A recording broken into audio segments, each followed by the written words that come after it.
Shalom! Começando este dia com Deus. Porque Deus é bom e a sua misericórdia dura para sempre. Amém. Glória a Deus. Hoje é quarta-feira, 17 de junho de 2026.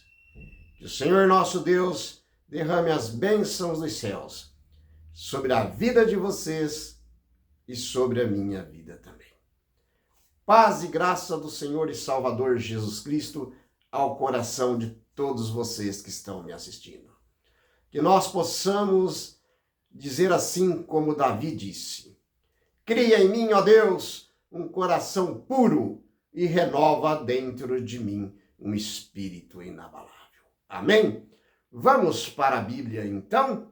A voz é minha, mas a palavra, ela é de Deus eternamente. Amém? Salmo 91. É um salmo muito conhecido no mundo inteiro. O Salmo 91 é um salmo de proteção, certo? É um salmo que a gente vai explanar ele hoje para edificar a minha alma e a alma de vocês. O Salmo 91, a gente não sabe quem escreveu, certo? Muitos teólogos afirmam que foi Davi, mas não tem certeza. Outros teólogos afirmam que foi Moisés, mas também não tem certeza. Mas seja Moisés ou seja Davi, foi inspiradíssimo por Deus para escrever este salmo. Então, abra sua Bíblia no Salmo 91 ou nos seus smartphones. Acompanhe comigo o Salmo 91. Certo? Vamos lá então. Aquele que habita no esconderijo do Altíssimo, à sombra do Onipotente descansará. Habitar significa morar e não apenas visitar. Quem mantém uma vida constante de comunhão com Deus, porque Deus é o nosso esconderijo, né? Deus é a nossa fortaleza e o nosso refúgio, né? Nós recebemos a promessa de descansar na proteção de Deus, desse Deus Todo-Poderoso. O versículo 2: direi do Senhor, Ele é o meu Deus, o meu refúgio e a minha fortaleza, e nele confiarei. Veja bem, o autor aqui, ele assume publicamente que Deus é a sua segurança, que Deus o livrara dos perigos. E Deus é a minha segurança, Deus é a sua segurança, né? A palavra diz, né? O meu refúgio e a minha fortaleza, e nele confiarei. Deus é o nosso escudo, a nossa fortaleza. Versículo 3. Porque ele te livrará do laço do passarinheiro e da peste perniciosa. Veja bem, o laço do passarinheiro representa armadilhas de Satanás, certo? Satanás quer nos destruir através das suas armadilhas. Quais são as armadilhas de Satanás para derrubar o cristão?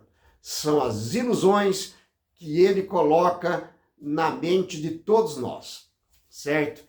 Se o nosso ponto fraco é sexo, é dinheiro, se o nosso ponto fraco é jogo, e tudo isso, certo? Ele nos dá rasteira. Então, que nós possamos renunciar todas essas coisas em nossas vidas, certo? E deixar que Deus tome posse do nosso coração. Aí, esse passarinheiro não terá virtude sobre mim e sobre vocês, tá bom? Versículo 4. Ele cobrirá com as suas penas e debaixo das suas asas te confiarás. A tua verdade é escudo e bróquio. Veja bem, aqui quando diz assim, ó, ele te cobrirá, né, com as suas penas e debaixo de suas asas. Aqui a gente compara como se fosse uma galinha. Já viu? Quem mora em sítio, quem cria galinha, a galinha tem aquele monte de pintinho, certo? E quando vem o perigo, quando o gavião está por perto ou qualquer outra ameaça de um predador, a mãe, ali a galinha, ela abre as asas e os pintinhos se aconchegam ali debaixo. E ali eles estão seguros do predador, certo? Então Deus faz isso conosco. Ele nos livra desse predador maldito que é Satanás, certo? Então Deus, ele é um Deus de amor, um Deus que protege os seus filhos. O versículo 5 diz assim: não terás medo do terror de noite, e nem de seta que voe de dia, certo? A proteção divina, certo? Ela anula o nosso medo psicológico e espiritual. O terror da noite refere-se aos perigos ocultos, né? Pesadelos e assaltos noturnos e tudo que pode nos causar problemas, certo? A seta que voa de dia representa ataques, né? Aqueles ataques de fofoca, de ciúmes, de invejas, que Satanás usa outras pessoas para tentar te destruir. Porque ele está nesse mundo realmente para destruir, certo? Nem a peste que anda na escuridão, nem a mortandade que assola o meio-dia não te fará perigo nenhum, certo? Porque aqui reforça a ideia de que nenhuma crise, né, seja ela silenciosa ou invisível, na escuridão, ou uma calamidade pública devastadora, tem o poder de dominar aquele que está sobre os cuidados de Deus, sobre a proteção de Deus. E agora veja bem o versículo 7. Ele diz assim: 1000 cairão ao teu lado e 10.000 à tua direita, mas tu não serás atingido. Sabe por quê? Porque pode desabar o mundo em cima da sua cabeça, da minha cabeça. Se nós estivermos alicerçados na palavra de Deus, poderão cair 1000 ao meu lado, 10.000 ao teu lado e vice-versa. Nós não seremos atingidos, porque o Senhor, ele está conosco, certo? O Senhor diz assim: seja forte, seja corajoso, não desanime. Aonde quer que você esteja, aonde quer que você pisar a planta dos seus pés, eu estarei com vocês. Então esse é o nosso grande Deus, certo?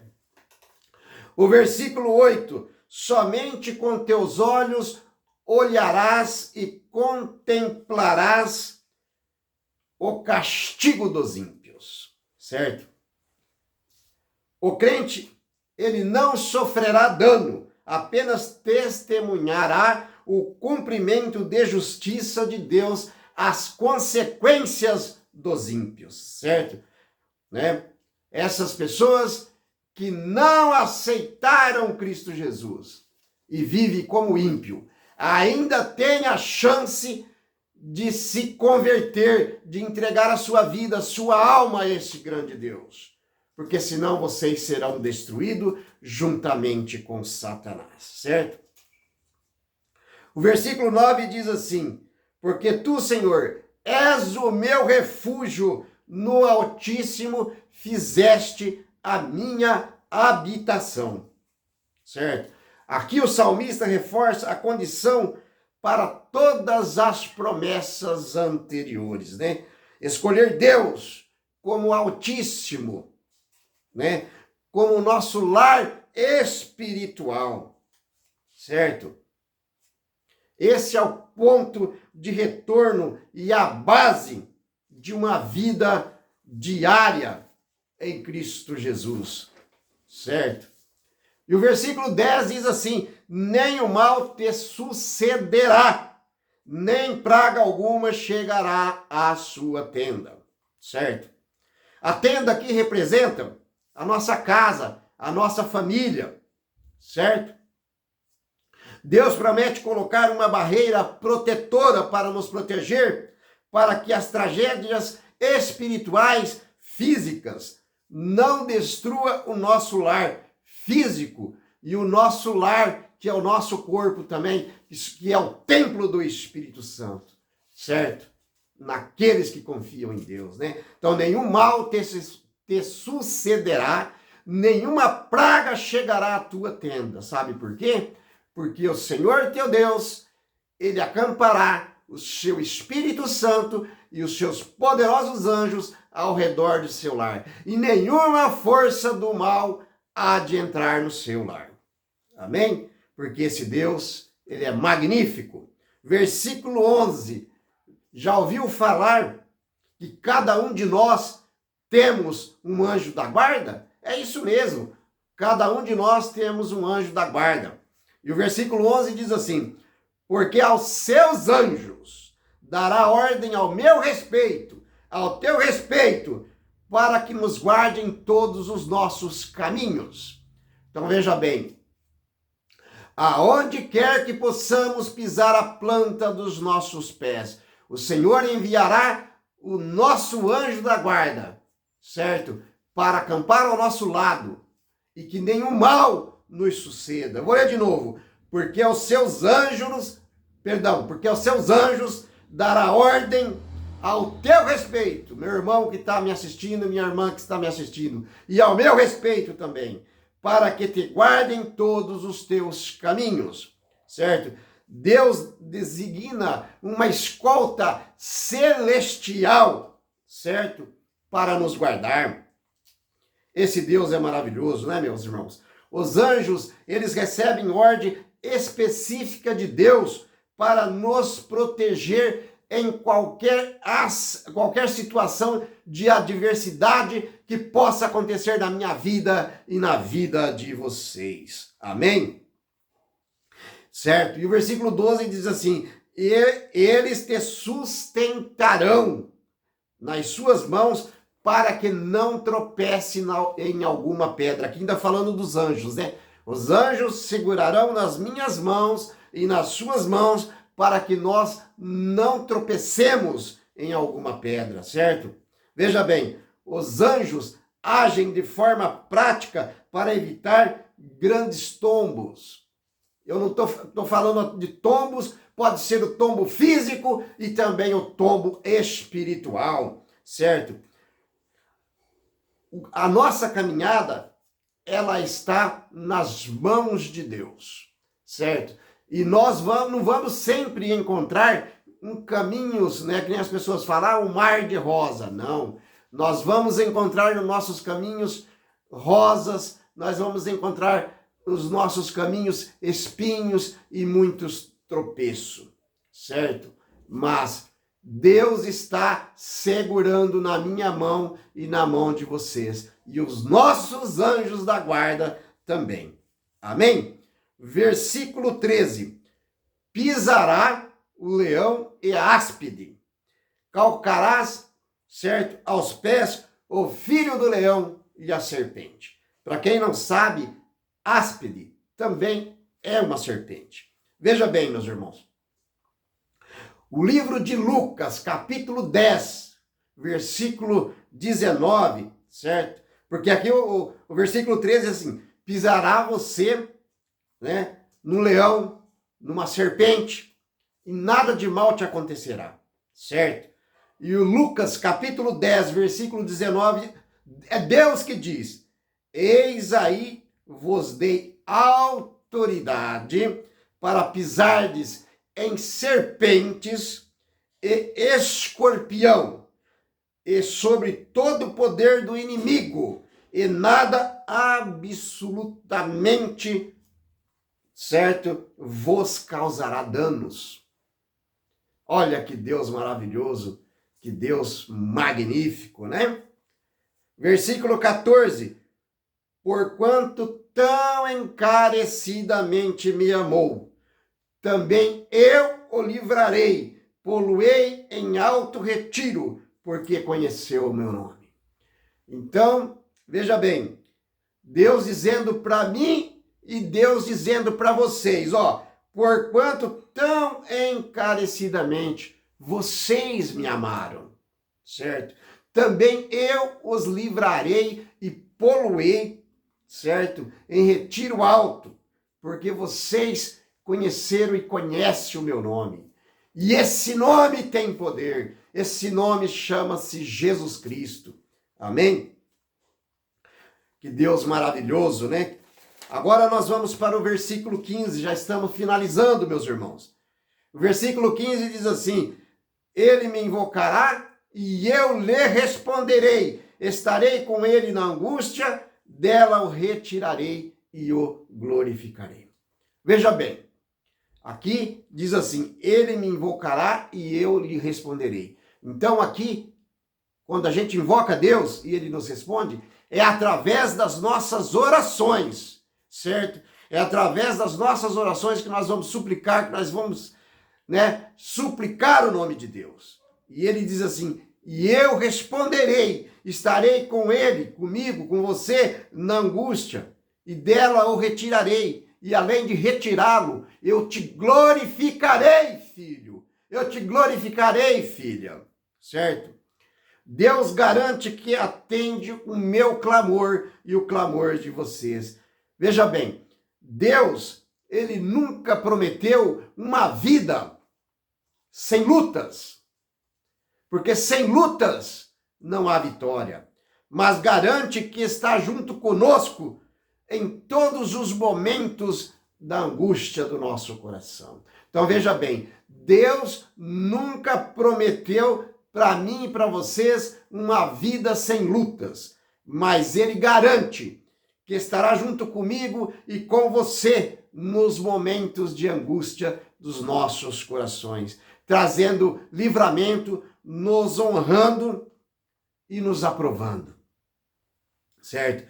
E agora, para concluir, versículo 16: fartá-lo-ei com longuras de dias, e lhe mostrarei a minha salvação.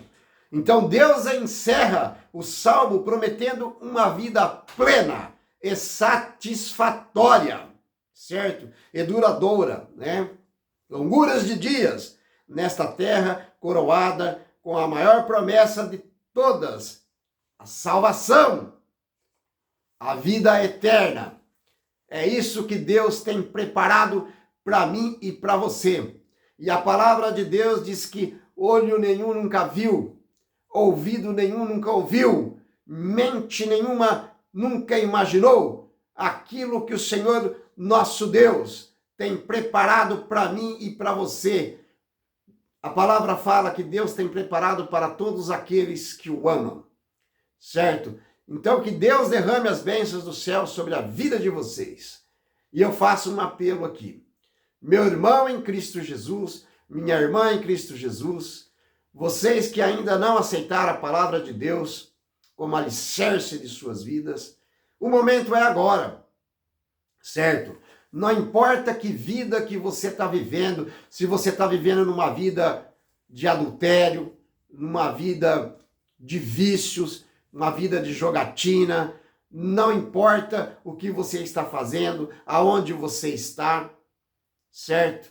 Você pode estar num leito de dor, certo? Vivendo os seus últimos dias, ou se recuperando. Você possa estar num presídio, ansiando a sua liberdade. Entregue a sua vida a Deus, da maneira em que você se encontra neste momento. Não deixe para depois, porque o depois pode ser muito tarde e hoje Cristo quer te salvar. Amém? Oremos. Grandioso e eterno Deus, Pai de amor e misericórdia, muitíssimo obrigado, Senhor, por ter preparado para mim e para todos um lar aí do seu lado, meu Pai, aí no céu. É o lugar que nós almejamos um dia estar. Muito obrigado, porque tu entregaste seu filho para morrer por mim e por toda a humanidade, sem que a gente merecesse. Eita glória! Esse é o grande amor que tu tem por nós. E eu também, meu Pai, entrego a minha vida em suas mãos e peço a ti, Senhor, toma posse do meu coração. E digo mais, Cristo morreu por mim e agora eu vivo por ele. E é em nome de Jesus que eu lhe agradeço para sempre. Amém. Shalom!